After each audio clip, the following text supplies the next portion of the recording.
जय हिंद दोस्तों, आप सभी का हमारे YouTube चैनल विद्यालय एजुकेशन में स्वागत है। मैं सचिन आज आप सभी के लिए बीपीएससी टीआरई एग्जाम जो 3.0 होने वाला है इसके लिए भारत का भूगोल की आज की क्लास चलेगी। और ये जो क्लास है आपके बीपीएससी का जो घटना चक्र है, घटना चक्र की बुक से ये जो है क्वेश्चन करवाए जा रहे हैं। ठीक है, तो आप जो है पूरी वीडियो जरूर देखिएगा और देखिएगा कि आपकी तैयारी कितनी हो चुकी है। चलिए शुरू करते हैं आज की इस वीडियो में।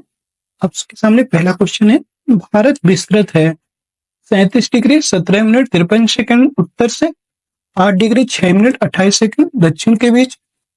यहाँ पे विस्तार की बात की गई है। 37 डिग्री 17 मिनट 53 सेकंड से उत्तर से लेकर के 8 डिग्री 4 मिनट 28 सेकंड दक्षिण के बीच। 37 डिग्री 17 मिनट 53 सेकंड से उत्तर से लेकर के दक्षिण मतलब 8 डिग्री 28 मिनट उत्तर के बीच। ये बताना है कि जो भारत की अवस्थिति है ये किस में है।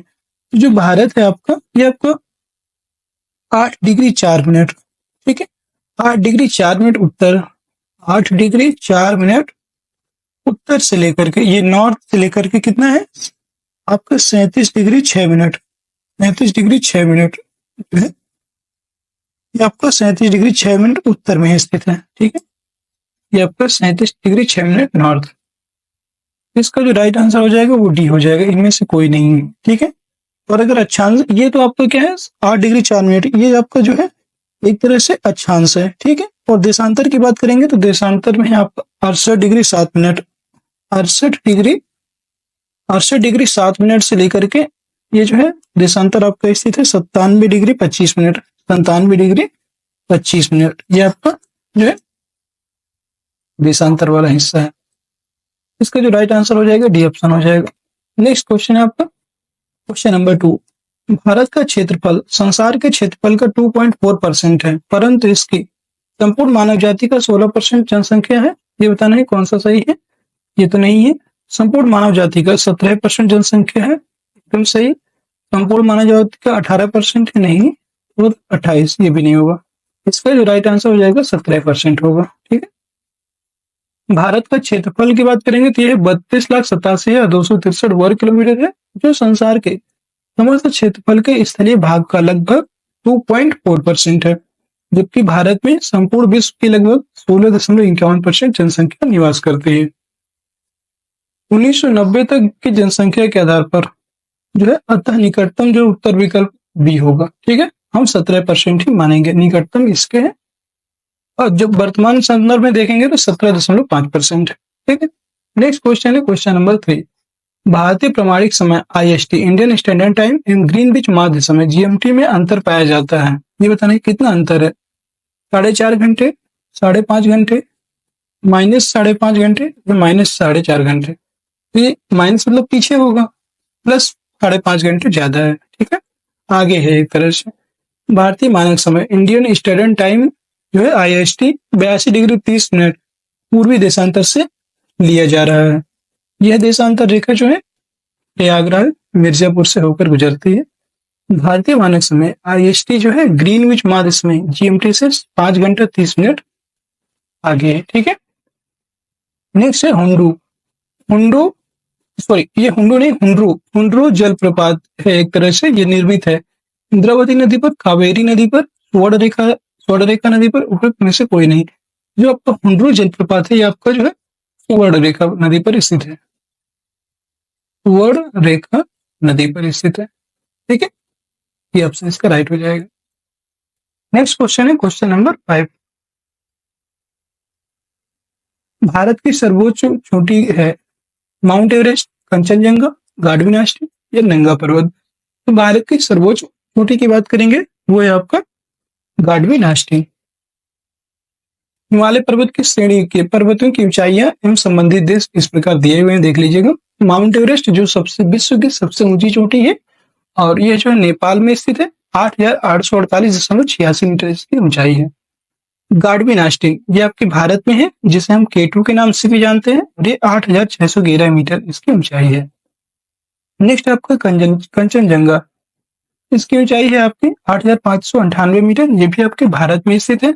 मकालू जो पर्वत है ये जो है नेपाल में स्थित है, इसकी ऊंचाई है 8,463 मीटर। गांडवी भारत की सर्वोच्च पर्वत चोटी है और ये भारत के केंद्र शासित प्रदेश लद्दाख में स्थित है। इस क्षेत्र पर पाकिस्तान का कब्जा है। ठीक। क्वेश्चन नंबर 6, हिमालय में हिम रेखा निम्न में के बीच होती है। 4300 से 6000 मीटर पूर्व में, 4000 से 5800 मीटर पश्चिम में, 4500 से 6000 मीटर पश्चिम में। उपयुक्त में से कोई नहीं। ये बताना है कि किसके बीच होती है। तो हिम रेखा जो है ये आपकी 4300 से 6000 मीटर पूर्व में होती है। ठीक है। हिमालय के विभिन्न भागों में हिम रेखा जो स्नो लाइन होती है, इसकी ऊंचाई अलग अलग पाई जाती हैं। औसत हिम रेखा ऊंचाइयों के उत्तरी भाग पर जो 5500 से 6000 मीटर होती है, और यह महान हिमालय के दक्षिणी भाग पर जो 4500 से 6000 मीटर पाई जाती है। इसी प्रकार पश्चिमी हिमालय की औसत हिम रेखा की बात करेंगे तो वो है 5800 मीटर, और पूर्वी हिमालय में ये जो है 4300 मीटर पाई जाती है। अगला प्रश्न है आपका क्वेश्चन नंबर 7, हिमालय का पर्वत पदीय प्रदेश है। ट्रांस हिमालय, शिवालिक, बृहद हिमालय या अरावली। हिमालय का जो पर्वत पदीय प्रदेश है वो है आपका शिवालिक। याद रखिएगा, भी आपसे इसका राइट हो जाएगा। अगला प्रश्न क्वेश्चन नंबर 8, शिवालिक श्रेणी का निर्माण हुआ इयोजोइक में, पैलियोजोइक में, मेसोजोइक में या सोनोजोइक में। शिवालिक श्रेणी जो है इसका निर्माण हुआ था सेनोजोइक में। ये आपको बीपीएससी प्री 1997-98 में पूछा गया था। अगला क्वेश्चन है 9 नंबर, भारत के अतिरिक्त प्रायद्वीपीय पर्वत निर्मित हुए हैं। इयोजोइक महाकल्प में, पैलियोजोइक महाकल्प में, मेसोजोइक महाकल्प में या सेनोजोइक महाकल्प में। भारत के अतिरिक्त जो प्रायद्वीपीय पर्वत ये आपके सेनोजोइक महाकल्प में निर्मित हुए थे। अतिरिक्त प्रायद्वीपीय पर्वतों का निर्माण सेनोजोइक महाकल्प में हुआ था। हिमालय पर्वत भारत के अतिरिक्त प्रायद्वीपीय पर्वत का उदाहरण है। छोटा नागपुर पठार एक अग्र गंभीर पठार है, एक गर्त है, एक पदस्थली है या एक संप्राय भूमि है। तो जो छोटा नागपुर का जो पठार है एक अग्र गंभीर पठार है। ठीक है। छोटा नागपुर पठार में विभिन्न ऊंचाइयों के पठारों का क्रम मिलता है।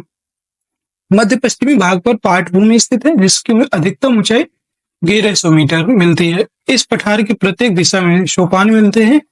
पठार में ढाल तीव्र स्कार्पों के रूप में पाए जाते हैं, अतः यह एक जो है अग्र गंभीर पठार है।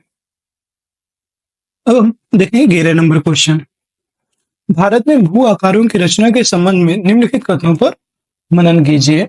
बताना है आपको कौन से कथन सही हैं दिए हुए। संरचनात्मक दृष्टि से मेघालय पठार जो है संरचनात्मक दृष्टि से मेघालय पठार दक्कन पठार का ही विस्तारित भाग है। एकदम सही है।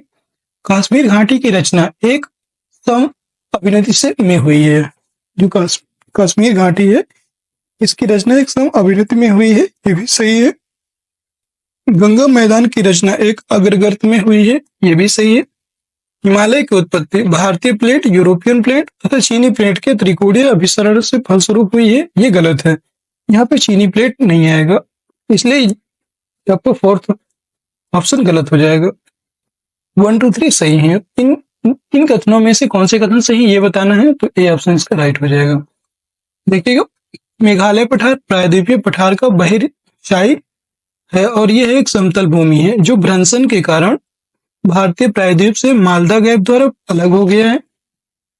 कश्मीर घाटी की रचना हिमालय के सम अभिनति में ही हुई है और सुएज के अनुसार जो है गंगा के विशाल मैदान की उत्पत्ति तब हुई जब प्रायद्वीप के दृढ़ भूखंड ने हिमालय के दक्षिण की ओर प्रसार को रोका और हिमालय के उच्च वलयों के समक्ष एक अग्रगर्त पैदा हो गया। यह अग्रगर्त एक विशाल भूसन्निधि का भांति था और हिमालय से निकलने वाली नदियों द्वारा निरंतर लाए गए जा रहे अवसादों से यह अग्रगर्त धीरे धीरे बढ़ता रहा। बाद में इसी विशाल मैदानों का निर्माण भी हुआ और हिमालय की जो उत्पत्ति है भारतीय प्लेट और यूरेशियन प्लेट की टक्कर से भी है। चीनी प्लेट का विवरण प्लेट टेक्टोनिक थ्योरी में देखिए नहीं है, ठीक है, तो इसलिए जो गलत हो जाएगा। अगला क्वेश्चन है क्वेश्चन नंबर 12, निम्न में से कौन सा मेघालय पठार का अंश नहीं है? भुवन पहाड़ियां, गारो पहाड़ियां, खासी, जयंतिया। उपयुक्त में से कोई नहीं है, एक से अधिक। तो मेघालय का जो पठार है यहाँ पे जो है गारो, खासी और जयंतिया 3 पहाड़ियां मिलती हैं। भुवन पहाड़ियां यहाँ पे देखने को नहीं मिलती हैं। ये आपका मीजो हिल्स का भाग है। ठीक है, ये ऑप्शन राइट हो जाएगा। भुवन पहाड़ियां आपके मीजो हिल्स का भाग होती हैं। भुवन पहाड़ियां मीजो हिल्स के भाग हैं जो पूर्वोत्तर हिमालय का अंग है। गारो, खासी, जयंतिया पहाड़ियां मेघालय पठार के भाग हैं। नेक्स्ट प्रश्न है क्वेश्चन नंबर 13। इल्मेनाइट जो कि भारतीय तटीय रेखा के साथ व्यापक रूप से वितरित है, किसका खनिज है? टंगस्टन, टाइटेनियम, गैलियम, टिन, उपयुक्त में से कोई नहीं, यह एक से अधिक। ये जो है इल्मेनाइट, यह है जो है टाइटेनियम का एक जो है खनिज है। बी ऑप्शन राइट हो जाएगा। 14 नंबर क्वेश्चन है, भारत की तट रेखा है 6200 किलोमीटर लंबी, 6100 किलोमीटर लंबी, 5985 किलोमीटर लंबी या 6175 किलोमीटर लंबी। जो भारत की तट रेखा के बाद भारत की तट रेखा की बात की गई है, तो इसका जो है यहाँ पे कोई सही नहीं है, क्योंकि भारत की जो तट रेखा है वो 7516 किलोमीटर है। 7516.6 किलोमीटर है अगर एग्जैक्ट देखें तो। ठीक है, तो इसका जो कोई विशेष मतलब कोई विकल्प इसमें सही नहीं है, इसलिए सभी गलत है। नन ऑफ दीज हो जाएगा। ठीक है, नेक्स्ट क्वेश्चन है क्वेश्चन नंबर 15। महाराष्ट्र एवं कर्नाटक में पश्चिमी घाट डैश कहलाते हैं? नीलगिरी पर्वत, सह्याद्री, दक्कन पठार या इनमें से कोई नहीं। महाराष्ट्र एवं कर्नाटक में पश्चिमी घाट होते हैं, इनको सह्याद्री बोलते हैं। ठीक है, सह्याद्री, बी ऑप्शन इसका राइट हो जाएगा। पश्चिमी घाट को महाराष्ट्र, गोवा व कर्नाटक में सह्याद्री के नाम से जाना जाता है। ठीक, और इनकी जो औसत ऊंचाई है लगभग 1200 मीटर है।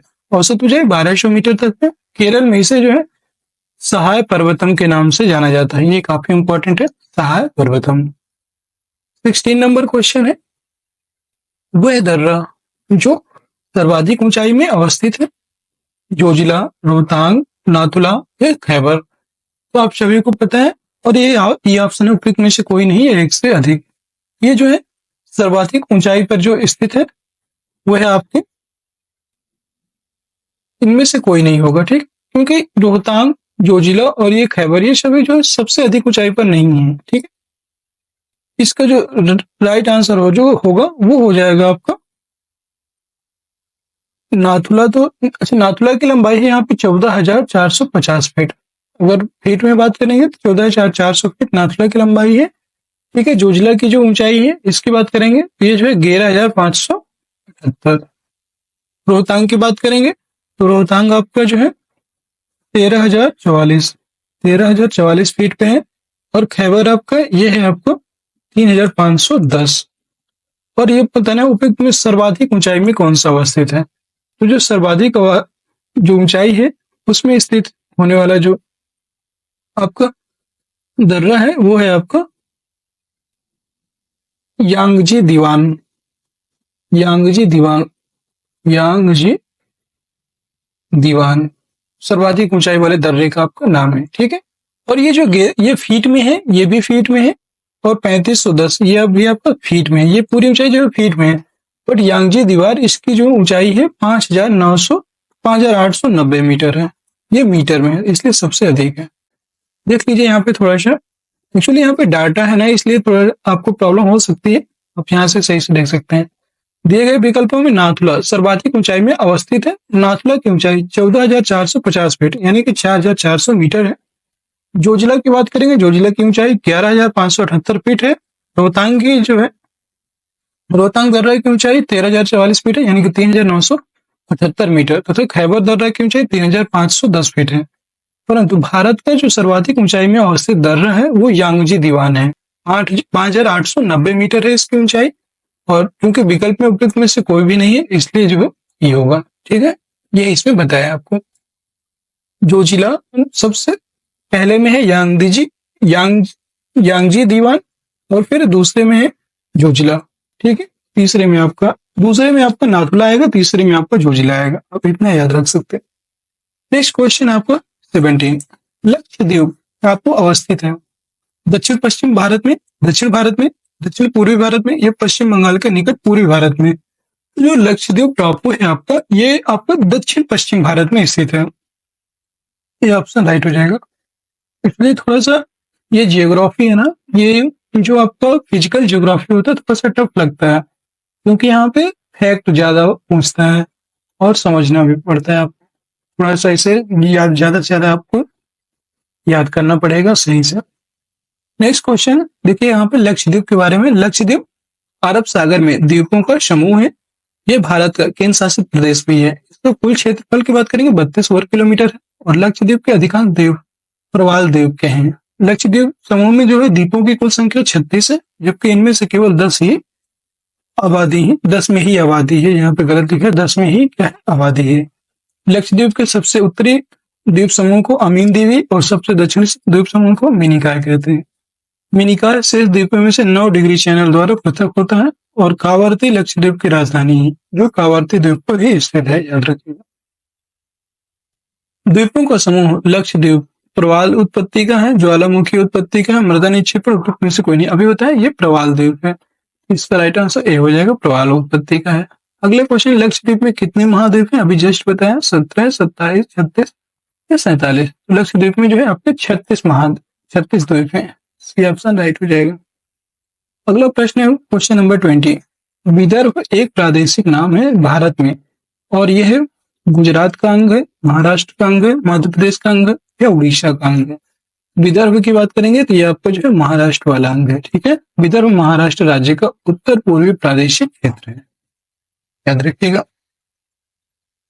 अगला क्वेश्चन है आपका क्वेश्चन नंबर 21। निम्नलिखित में से इस राज्य में सर्वाधिक क्षेत्र वनों के अंतर्गत पाया जाता है? हिमाचल प्रदेश, असम, आंध्र प्रदेश, अरुणाचल प्रदेश। उपयुक्त में से कोई नहीं है, एक से अधिक। तो यहाँ पे जो है सर्वाधिक क्षेत्र वनों के अंतर्गत पाया जाता है, वो है आपका अरुणाचल प्रदेश। नेक्स्ट क्वेश्चन है आपका क्वेश्चन नंबर 22। निम्नलिखित में से किस पहाड़ी पर पूर्वी घाट पश्चिमी घाट से मिलता है? पलानी पहाड़ी, अनाईमुड़ी पहाड़ी, नीलगिरी पहाड़ी या सेवराय पहाड़ी। उपयुक्त में से कोई नहीं है, एक से अधिक। ये आपका 60वां और 62 दो बीपीएससी में पूछा गया 2016 के प्रश्न। इसकी बात करेंगे पूर्वी पहाड़ी को, इस पहाड़ी पर पूर्वी घाट और पश्चिमी घाट मिलते हैं, वो है आपके नीलगिरी की पहाड़ी। ये ऑप्शन इसका राइट हो जाएगा। नीलगिरी पहाड़ी जो है भारतीय प्रायद्वीप के पूर्वी घाट तथा पश्चिमी घाट के मिलन बिंदु पर स्थित है। नीलगिरी पहाड़ी को ब्लू माउंटेन भी कहा जाता है। इसकी सर्वाधिक ऊंची चोटी दोद्दा बेटा लगभग 237 मीटर है, ठीक।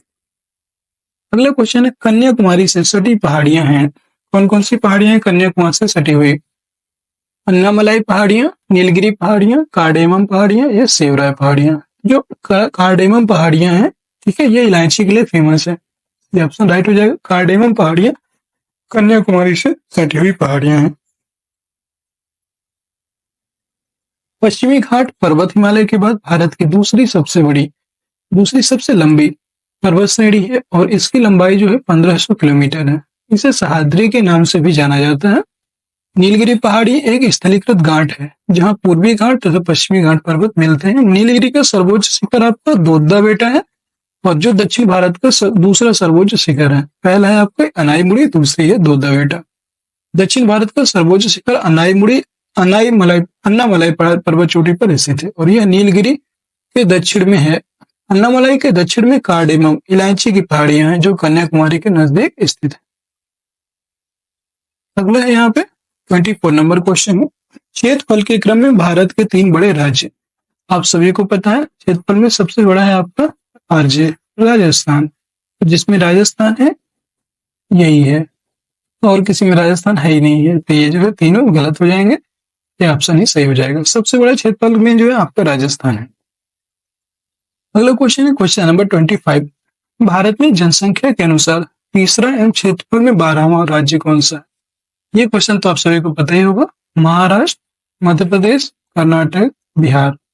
तो जनसंख्या में पहला राज्य कौन सा है? फर्स्ट जनसंख्या में यूपी है, सेकंड में जो है महाराष्ट्र है और थर्ड में कौन है? वो है आपका बिहार। थर्ड में बिहार है, तो यहाँ पे बिहार ही इसका राइट आंसर हो जाएगा, डी ऑप्शन। नेक्स्ट क्वेश्चन है क्वेश्चन नंबर 26। भारत के निम्नलिखित भागों में द्रविड़ियन प्रजाति मुख्यतः कहाँ से केंद्रित है? ये बताना। द्रविड़ियन जो जाति की बात करेंगे प्रजाति की, दक्षिण भारत, उत्तर पश्चिमी भारत, उत्तर पूर्वी भारत, उत्तर भारत। उपयुक्त में से कोई नहीं है, एक से अधिक। ये आपको 2016 में पूछा गया था बीपीएससी प्री में। तो द्रविड़ियन प्रजाति मुख्यतः दक्षिण भारत में निवास करते हैं। ये ऑप्शन इसका राइट हो जाएगा। क्वेश्चन नंबर 27, निम्नलिखित में से किस राज्य में जनजातीय समुदाय की पहचान नहीं की गई है? महाराष्ट्र, छत्तीसगढ़, हरियाणा या कर्नाटक? जनजातीय समुदाय की जो पहचान नहीं की गई वो है आपको हरियाणा। हरियाणा में जो है कोई भी जनजाति है जो यहाँ पर नहीं निवास करती है। नेक्स्ट क्वेश्चन है क्वेश्चन नंबर 28, भील जाति कहाँ पाई जाती है? आसाम, झारखंड, पश्चिम बंगाल, महाराष्ट्र? भील जाति की बात करेंगे तो भील जाति आपकी जो है ये पाई जाती है महाराष्ट्र वाले क्षेत्र में। भील जनजाति भारत के गुजरात, मध्य प्रदेश, छत्तीसगढ़, महाराष्ट्र, आंध्र प्रदेश, तेलंगाना सहित जो है और कर्नाटक, त्रिपुरा, राजस्थान प्रांत में जो है निवास करती है। नेक्स्ट क्वेश्चन है 29, निम्नलिखित में से जनजाति और राज्य की कौन सी जोड़ी सही नहीं है? भील गुजरात अभी बताया एकदम सही है, गद्दी हिमाचल प्रदेश ये भी सही है, कोटा तमिलनाडु ये भी सही है, टोड़ा टोड़ा केरल ये गलत है। टोड़ा जो है आपका गलत है, ठीक है, टोड़ा आपका राइट आंसर नहीं है, ये ऑप्शन इसका राइट हो जाएगा। ठीक है, यहाँ पे देख सकते हैं भील, भील कहाँ कहाँ पाई जाती है? गुजरात में, कर्नाटक, मध्य प्रदेश, राजस्थान। यहाँ पे 4 जो राज्य हैं सबसे महत्वपूर्ण है। गद्दी की बात करेंगे तो ये हिमाचल प्रदेश और जम्मू कश्मीर, ये जो है थोड़ा ठंडे इलाकों में पाई जाती है। नेक्स्ट आपका कोटा, कोटा की बात करेंगे तो यह एकमात्र ऐसी जनजाति है जो तमिलनाडु में पाई जाती है। कोटा और टोड़ा ये भी तमिलनाडु में पाई जाती है और टोड़ा जो है तमिलनाडु की ही जनजाति है, याद रखिएगा। इसका जो राइट आंसर हो जाएगा केरल ना हो करके इसके भी तमिलनाडु हो जाएगा। नेक्स्ट क्वेश्चन है क्वेश्चन नंबर 30, निम्नलिखित नगरों में अलकनंदा एवं भागीरथी कहाँ मिलकर गंगा नदी बनाती हैं? हरिद्वार, ऋषिकेश, रुद्रप्रयाग या देवप्रयाग? ए प्लस बी, अभी बताया था आपको उस दिन ए प्लस बी बराबर डी, ए प्लस बी बराबर डी, ये याद करने के लिए बोला था। अलकनंदा प्लस भागीरथी बराबर देवप्रयाग, इस तरह से आपको याद करने के लिए बताया था। सही ऑप्शन हो जाएगा डी, देवप्रयाग। देवप्रयाग उत्तराखंड के टिहरी गढ़वाल जिले में स्थित प्रसिद्ध तीर्थ स्थल है और यह जो है अलकनंदा तथा भागीरथी नदियों के संगम पर स्थित है। इसी संगम स्थल के बाद जो है बागसी नदी को गंगा नदी के नाम से जाना जाता है, नदी को जो गंगा के नाम से जाना जाता है। देवप्रयाग जो है उत्तराखंड के 5 प्रयागों में से एक, ये भी आपको याद रखना है। यस, कौन से प्रयागों में से एक? ये जो है 5 प्रयागों में से एक है। भारत में यरलुंग जंगबो नदी को किस नाम से जाना जाता है? ये बताना है आपको। जो भारत है यरलुंग जंगबो नदी, गंगा, सिंधु, ब्रह्मपुत्र, महानदी। यरलुंग जंगबो नदी ब्रह्मपुत्र को कहते हैं, ठीक, ये ऑप्शन इसका राइट हो जाएगा। ब्रह्मपुत्र को जो है यरलुंग जंगबो नदी के नाम से जाना जाता है। नेक्स्ट प्रश्न है क्वेश्चन नंबर 32, तेल नदी, तेल नदी निम्नलिखित नदियों में से किसकी सहायक नदी है? बहुत इंपॉर्टेंट है तेल नदी। बागमती, घाघरा, गंडक, कमला, उपयुक्त में से कोई नहीं या एक से अधिक? जो तेल नदी है ये आपका महानदी की प्रमुख नदी है, याद रखिएगा। बागमती, गंडक, घाघरा इनमें से किसी की नहीं है, ये ऑप्शन राइट हो जाएगा। तेल नदी आपकी महानदी की प्रमुख सहायक नदी है और यह है उड़ीसा राज्य की प्रमुख नदी है। महानदी की अन्य सहायक नदियों में शिवनाथ, जोंक, हंसदो, ईब, मांड इत्यादि हैं, ठीक। नेक्स्ट है 33, निम्नलिखित में से कौन सी नदियां बंगाल की खाड़ी में गिरती हैं? गंगा, ब्रह्मपुत्र तथा गोदावरी, महानदी कृष्णा, कावेरी, लूनी, नर्मदा, ताप्ती, दोनों ए और बी। तो इसका जो राइट आंसर हो जाएगा गंगा भी बंगाल की खाड़ी में गिरती है, ब्रह्मपुत्र और गोदावरी ये तीनों गिरती हैं, महानदी कृष्णा और कावेरी ये भी तीनों गिरती है। इसका राइट आंसर डी हो जाएगा। जब बीपीएससी 56 और 59 में पूछा गया, प्री में पूछा गया था। अगला क्वेश्चन है 34, निम्नलिखित में से गंगा नदी घाटी का भाग कौन सी उप नदी है? ये बताना है। शंख, त्रिकोयल, दक्षिणी कोयल, बराकर, में से कोई नहीं एक से अधिक। ये जो है गंगा नदी घाटी का भाग कौन सी उपनदी है ये बताना है। इसका जो राइट आंसर हो जाएगा वो हो जाएगा आपका ये ऑप्शन हो जाएगा, ठीक है। उपयुक्त में से कोई नहीं है एक से अधिक, ये सही ऑप्शन हो जाएगा, ठीक है। जैसे कि उत्तरी कोयल, उत्तरी कोयल झारखंड से बहने वाली एक नदी है जो सोन नदी की एक सहायक नदी है। यह सोन नदी के दाहिने तट पर मिलती है। सोन नदी दक्षिण भाग से गंगा नदी में मिलने वाली दूसरी सबसे बड़ी और पहली यमुना की सहायक नदी है, जो पटना के पास गंगा में मिलती है। दक्षिणी कोयल नदी झारखंड एवं उड़ीसा में प्रवाहित होती है, और दक्षिणी कोयल नदी जो है उत्तरी कारो नदी के साथ मिलकर के कोयल नदी के रूप में प्रवाहित होती है, जो उड़ीसा के राउरकेला के पास शंख नदी से मिलकर के ब्राह्मणी नदी के नाम से प्रवाहित होती है। ठीक है।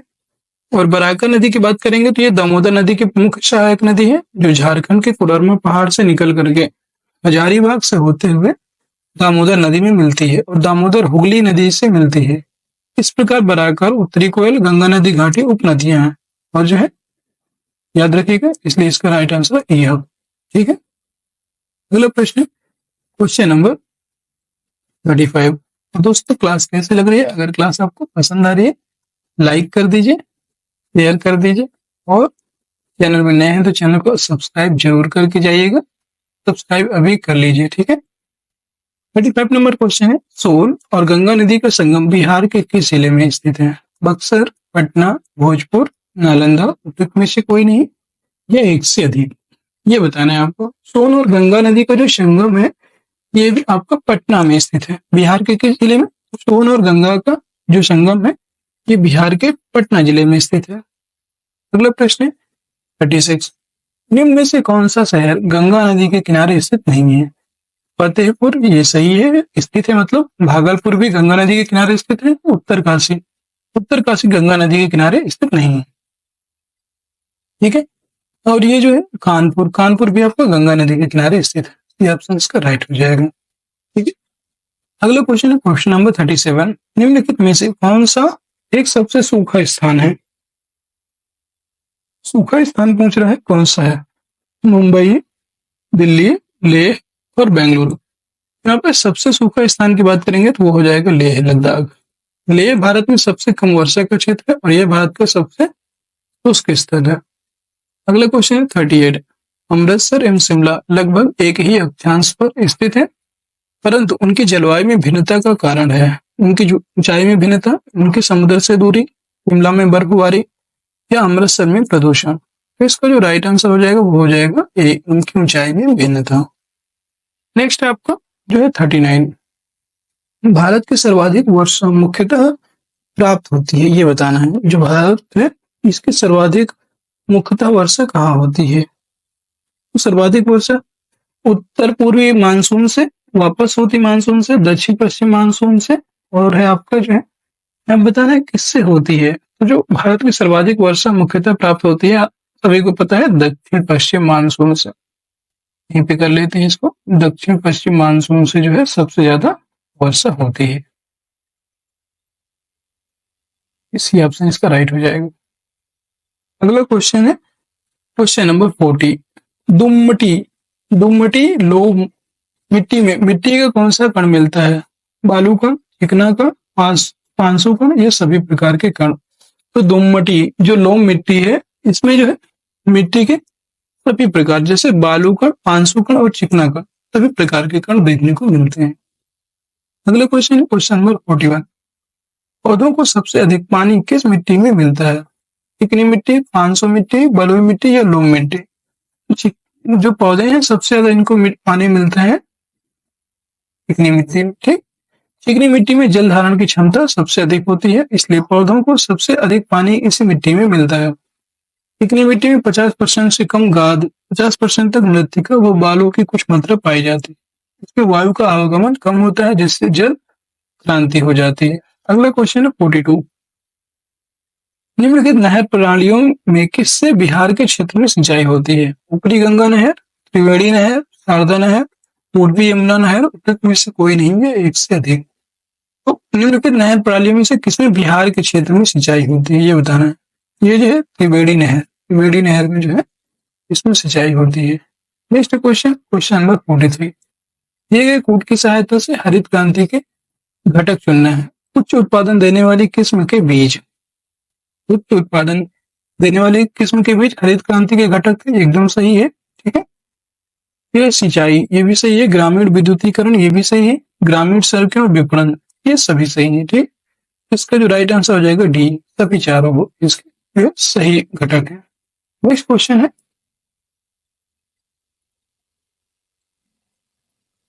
क्वेश्चन नंबर 44, निम्न में से कौन सा कृषि में उत्पादकता बढ़ाने का रास्ता है?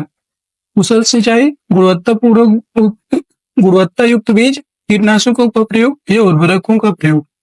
तो आप सभी को पता है ये उपयुक्त में से कोई नहीं है, एक से अधिक। तो यहाँ पे एक से अधिक इसका राइट आंसर हो जाएगा, क्योंकि कुशल सिंचाई भी आवश्यक होती है, कीटनाशकों का प्रयोग भी किया जाता है, उर्वरकों का, और गुणवत्तापूर्ण युक्त बीज, तभी इसके ऑप्शन सही है। नेक्स्ट क्वेश्चन है, क्वेश्चन नंबर 45, इंद्रधनुषीय क्रांति का संबंध है हरित क्रांति से, श्वेत क्रांति से, नीली क्रांति से या उपयुक्त सभी से? तो इंद्रधनुषीय जो क्रांति है इसका संबंध सभी से है। ठीक है, इसकी बात करेंगे। वर्ष 2000 में केंद्र सरकार ने नई राष्ट्रीय नीति कृषि नीति की घोषणा की और इस नई नीति के तहत इंद्रधनुषीय क्रांति की परिकल्पना प्रस्तुत की गई। इसके अंतर्गत प्रत्यक्ष या अप्रत्यक्ष रूप से कृषि के क्षेत्र से संबंधित सभी क्रांतियों को शामिल किया गया, जैसे हरित क्रांति, श्वेत क्रांति, पीली क्रांति, नीली क्रांति, लाल क्रांति, सुनहरी क्रांति, भूरी क्रांति, रजत क्रांति और खाद्यान्न श्रृंखला क्रांति। ये जो है सभी क्रांतियां जो है इसमें इंद्रधनुषीय क्रांति के अंतर्गत आती हैं। काली क्रांति संबंधित है मत्स्य उत्पादन, कोयला उत्पादन, कच्चा तेल उत्पादन या सरसों उत्पादन। तो काली क्रांति से संबंधित है आपका कच्चा तेल उत्पादन से, सी ऑप्शन राइट हो जाएगा। इसी में पेट्रोलियम उत्पादन से बोल सकते हैं। नेक्स्ट क्वेश्चन है आपका 47, भारत का अधिकतम गेहूं उत्पादक राज्य है हरियाणा, पंजाब, बिहार, उत्तर प्रदेश। तो सबसे अधिक जो है गेहूं उत्पादक राज्य की श्रेणी में उत्तर प्रदेश आता है, पहला स्थान है। ठीक है, उत्तर प्रदेश का पहला स्थान किसमें है? गेहूं है। यहाँ पे बता दे रहे हैं गेहूं में पहला स्थान है, फिर है आलू और गन्ना। ये तीन चीजों में है जो है उत्तर प्रदेश पहले स्थान पर है। नेक्स्ट क्वेश्चन है, क्वेश्चन नंबर 48, सबसे ज्यादा गेहूं कहाँ पैदा होता है? उत्तर प्रदेश, पंजाब, उत्तर प्रदेश, हरियाणा। अभी जस्ट पता है उत्तर प्रदेश में सबसे ज्यादा गेहूं पैदा होता है। 49 नंबर क्वेश्चन है, भारत के किन राज्यों में गन्ना सबसे ज्यादा पैदा होता है? अभी जस्ट आपको बताया था, बिहार एवं उत्तर प्रदेश में राजस्थान, आंध्र प्रदेश में जम्मू कश्मीर, जो पंजाब एवं हिमाचल प्रदेश। जिसमें उत्तर प्रदेश नहीं है वो तो काट ही दीजिए। ठीक है, और बिहार एवं उत्तर प्रदेश और उत्तर प्रदेश में राजस्थान। तो राजस्थान में गन्ना ज्यादा नहीं होता है, बिहार और उत्तर प्रदेश का राइट आंसर हो जाएगा ये। वर्ष 2020-21 के चतुर्थ अग्रिम अनुमान के आंकड़ों के अनुसार सर्वाधिक गन्ना उत्पादक 8 राज्यों में क्रम इस प्रकार है, उत्तर प्रदेश, फिर महाराष्ट्र, कर्नाटक, गुजरात, तमिलनाडु, बिहार, हरियाणा और पंजाब है। ठीक, अगला क्वेश्चन है और आज की क्लास का ये लास्ट क्वेश्चन होगा। ठीक है, भारत के निम्न राज्यों में किसे चीनी का कटोरा कहा जाता है? उत्तर प्रदेश, महाराष्ट्र, बिहार या हरियाणा। जहां पर ज्यादा गन्ने का जहां उत्पादन होगा वो वहां जो है चीनी का भी ज्यादा उत्पादन होगा, इसलिए जो उत्तर प्रदेश को चीनी का कटोरा कहा जाता है। ये ऑप्शन राइट है। उत्तर प्रदेश को भारत का चीनी का कटोरा कहा जाता है। यह गन्ने का सबसे बड़ा उत्पादक राज्य है तथा वर्ष 2019-20 में जो है चीनी का सबसे बड़ा उत्पादक राज्य है। तो वर्ष 2020-21 में उत्तर प्रदेश चीनी का सबसे बड़ा उत्पादक था। ठीक है दोस्तों, आज की क्लास आपकी यहीं तक थी। आज के क्वेश्चन 50 नंबर तक कंप्लीट हो चुके और ये जो है हमने विश्व का भूगोल कंप्लीट कर लिया है, क्वालिटी कंप्लीट कर ली, विश्व का भूगोल के सारे क्वेश्चन कंप्लीट कर लिए। अब हम कर रहे हैं भारत के भूगोल के। ठीक है, तो दोस्तों क्लास कैसी लगी कमेंट सेक्शन में बताइएगा। अगर आपको क्लास पसंद आई है तो क्लास को क्या करिए, आप लाइक कर दीजिए। सबसे पहले लाइक कर दीजिए, फिर शेयर कर दीजिए और चैनल में नए हैं तो चैनल को सब्सक्राइब अवश्य कर लीजिए। ठीक है, और आप सभी को पता है आपके जो है फरवरी माह में जो है आपके ये फॉर्म फिलअप होने लगेंगे। ठीक है, ऑफिशियल डेट आने वाली है और फरवरी माह में जो है आवेदन शुरू हो जाएंगे, ये आप याद रखें। आपके पास सिर्फ और सिर्फ 2 महीने हैं, वो भी कंप्लीट नहीं, सिर्फ 2 महीने हैं। ठीक है, मार्च लास्ट तक आपका एग्जाम होने की प्रबल संभावना है, इसलिए आप अपनी जो है पढ़ाई में लगे रहिए। ठीक, मिलते हैं नेक्स्ट वीडियो में, तब तक के लिए जय हिंद जय भारत।